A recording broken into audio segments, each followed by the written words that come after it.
Hello, and welcome to Nan Tan Lupan at the Drive-In. We're still continuing the Bruce Cabot line from King Kong 1933. Today we're going to talk about In Harm's Way 1965. I love this movie. It's all about redemption and second chances.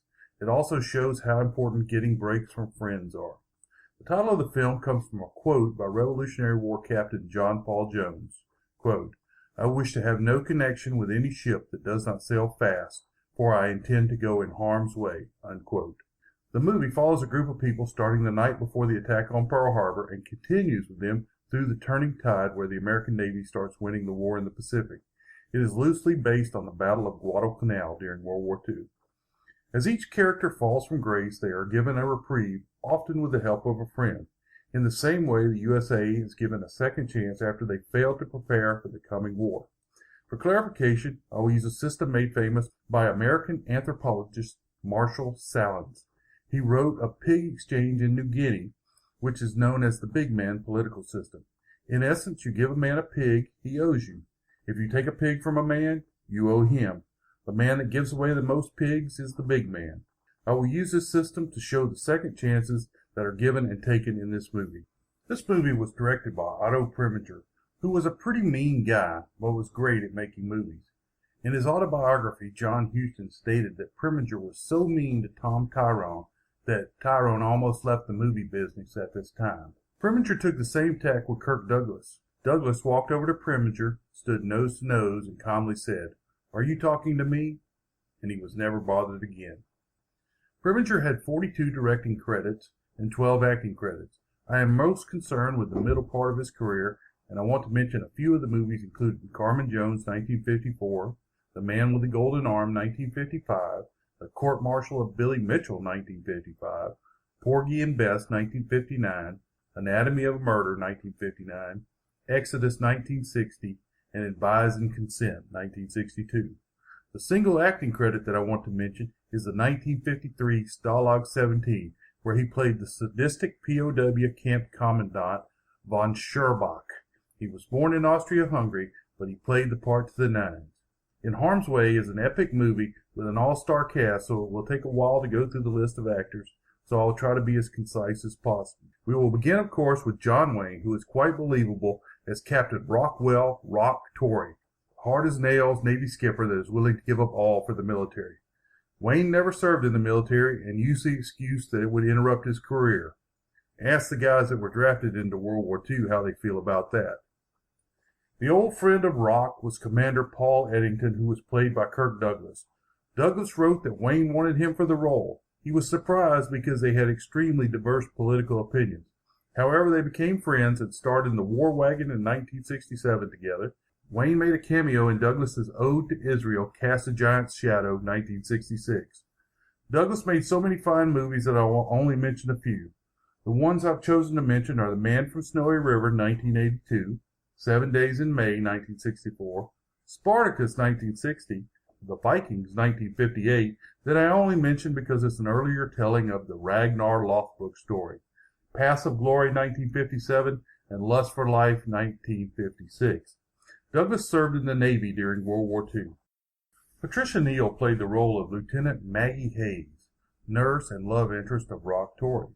Some of her important roles include the science fiction classic The Day the Earth Stood Still, 1951, and what may be her greatest role was in director Elia Kazan's tale of a demagogic media mogul that foreshadowed current media in A Face in the Crowd, 1957. Also, this movie is unique as beloved TV sheriff Andy Griffith played a truly evil character. Neal never served in the military. Tom Tryon played Lieutenant William Mac McConnell. Tyrone had 3 other movies of note such as The Longest Day, 1962, The Glory Guys, 1965, and the surprisingly good I Married a Monster from Outer Space, 1958. Tryon became disenchanted with Hollywood and left to pursue a successful writing career. Tryon served in the Navy during World War II. Paula Prentice played the role of Bev McConnell, the wife of Mac. Prentice was a gorgeous, almost 6-foot-tall brunette with a heavy Texas accent. She was a talented comedic actress as well.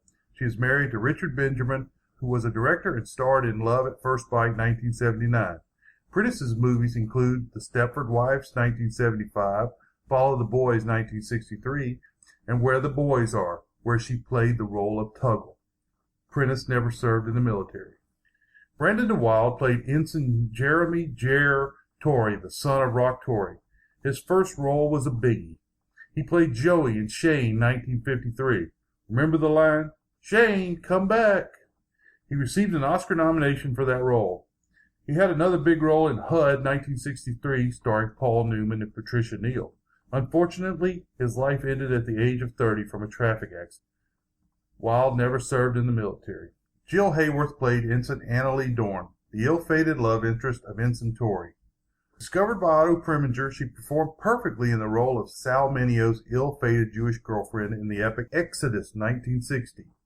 Preminger cast her in one other large role before this movie, but she never received the notice she got for her first role. Over time, she fell into B roles. While perfect for the role of the damaged girl in Exodus, she appeared too weak in her roles as an American heroine. Hayworth never served in the military. Dana Andrews was cast in the role of Admiral Blackjack Broderick, an inept bureaucratic commander who was the counterpoint to Wayne's Rock Torrey. Andrews was raised in South Mississippi and had a gentle strength in his characters.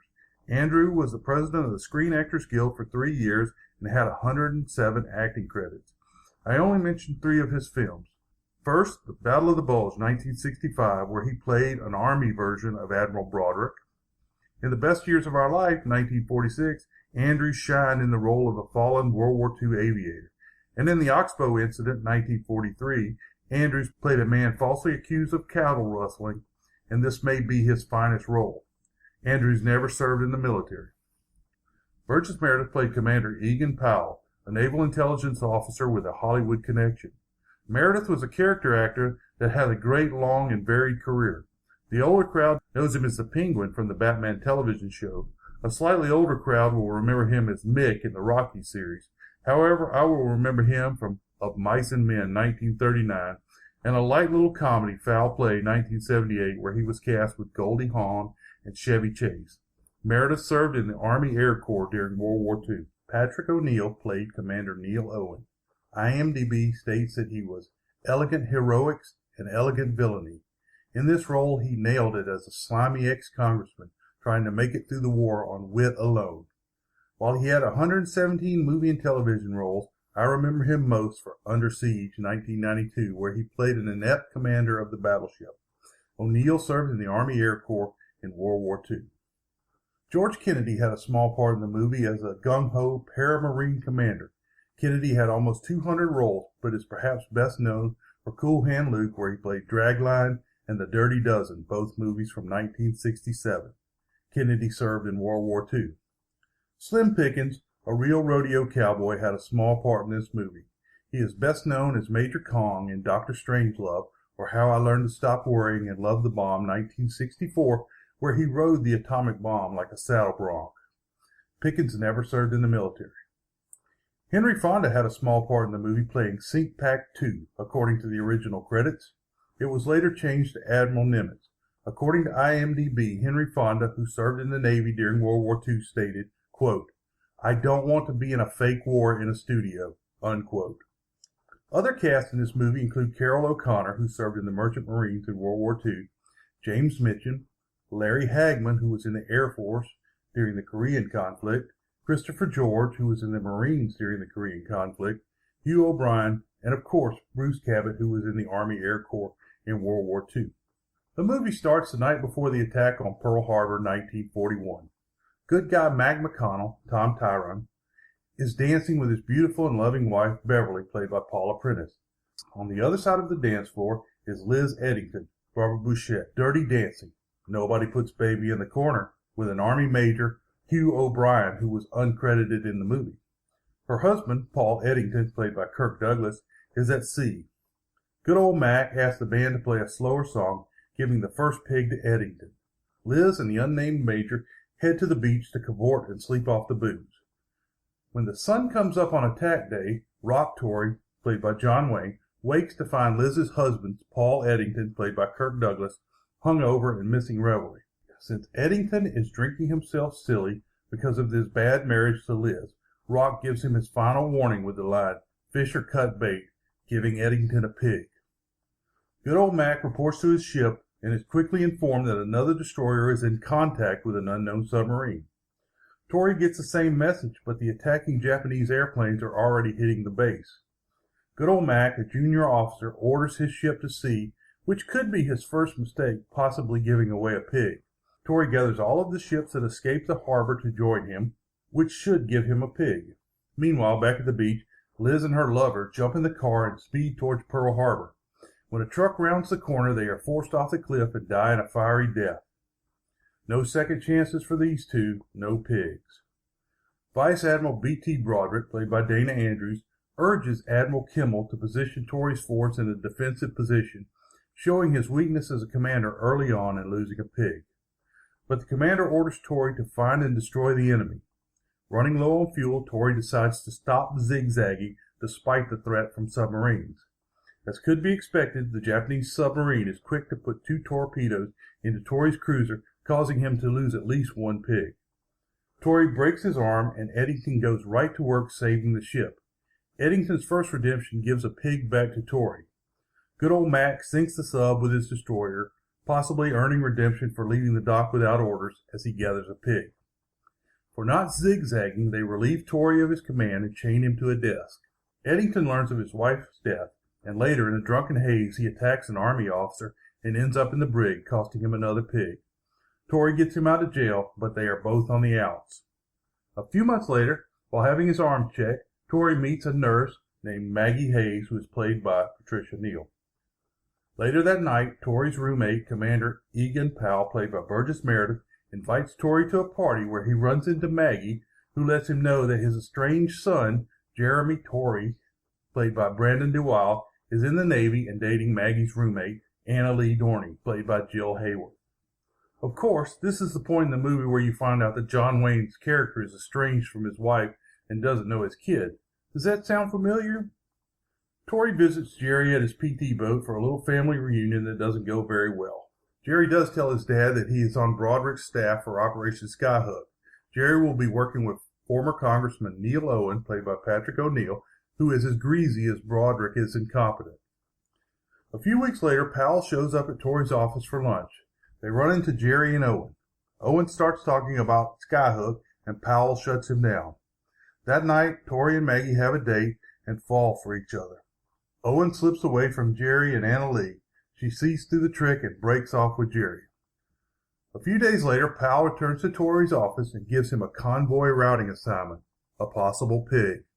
Tori figures out the plan and explains it to Powell. That night, Maggie shows up at Tori's house and lets him know that they are shipping out.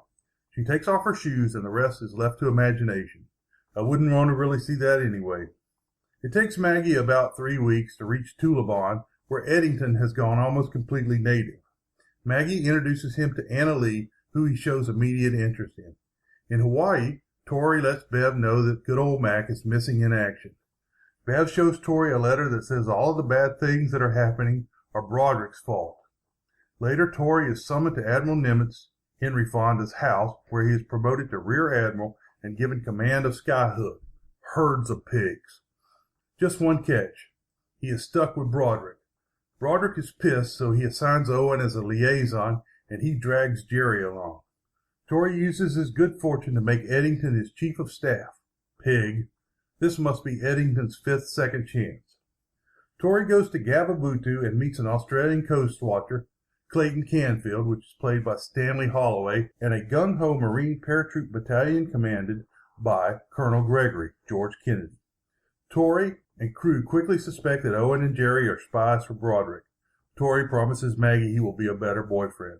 So this part is a little complicated, so pay close attention. Tori feeds true information to Owen, who immediately gives it to Broderick.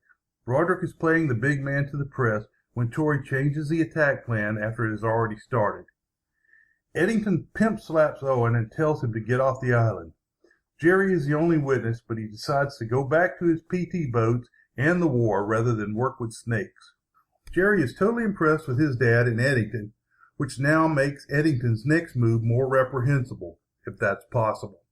After the island is taken, Tori gives Broderick a chance to not make an ass out of himself with the press, but you know, asses gotta be asses. Jerry is put on mail duty and runs into Maggie and Anna Lee. He and Anna Lee decide to get engaged and marry when the war is over. Second chance pigs. Good old Mac makes it home, but quickly has to leave as old buddy Tori has him promoted and assigned to his group, presumably a pig. Back on Gababutu, Eddington separates Anna Lee from the group and rapes her. She scratches his face, but he seems unaware of his crime. Back on the ship, Tori and crew are planning the invasion of Livu Vana when Canfield returns from his recon. Other than reporting that the island is heavily fortified, the Japanese are assembling their own task force for an attack. Tori needs a long-range reconnaissance plane, but none are to be had. Back on Gababutu, Maggie finds that Anna Lee has committed suicide following the rape. She calls Tori with the news.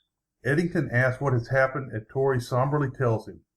Eddington finally realizes what he has done and is grief-stricken. The next morning, Eddington flies away on a one-way trip to locate the enemy fleet, trying too late to give a pig to Tori. Tori tells Jer what has happened, and they all prepare for battle. Eddington finds the enemy fleet and then is killed by Japanese Zeros. With his best friend dead, Tori decides to launch the invasion on the island and then turn the fleet out to sea to meet the naval attack. Good old Mac asks about a posthumous award for Eddington, but Tori says no, knowing that Eddington was trying to atone for Anna Lee's death and clearly does not deserve a pig. While looking for the enemy fleet, Tori realizes that they are making a run through a narrow pass between the islands. He orders the PT boats, including his son, to engage the larger fleet. Jer dies a heroic death. In the morning, Tori finds out that his son is dead and the Japanese flagship is still intact. He orders the fleet in, and during the battle, he loses his cruiser. Good old Mac saves Tori's life. A pig. About 3 weeks later, Tori wakes up from a coma to find Maggie on the hospital ship. He thinks that he has lost his fleet for no good reason. However, he is quickly informed that the fleet saved the day and now the Americans were winning. Tori falls back to sleep with Maggie watching over him. Summary. People get second chances, mostly with the help of their friends, but they still might be assholes.